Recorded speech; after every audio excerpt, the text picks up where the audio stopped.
It turns out some of our federal workers right here in South Texas are being affected by the partial government shutdown, and that shutdown is now just hours away from being the longest one of all time. And here at home, unions representing federal workers are demanding an end to it.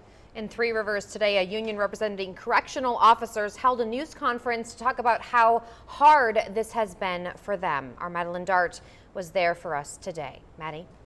Well, today should have been payday for these prison workers in Three Rivers. This is why they held a press conference demanding the government come up with a solution.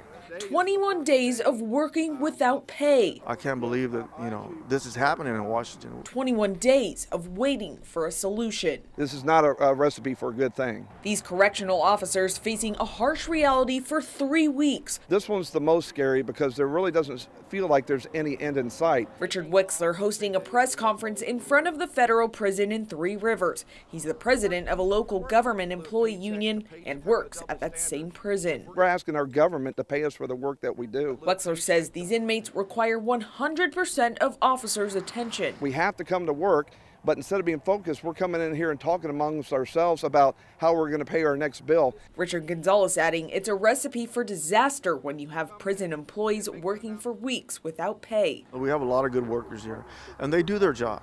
But it's still in the back of your head. Gonzalez says several of the employees at the prison live paycheck to paycheck, which is why they brought groceries for workers who need it most. This is wrong. This needs to get fixed. Congressman Vicente Gonzalez with District 15 putting out this release, showing his support and effort to compensate the unpaid employees. Wexler and Gonzalez say, like others, they'll continue to do their jobs to the best of their ability, with or without a paycheck. Try to get through it together.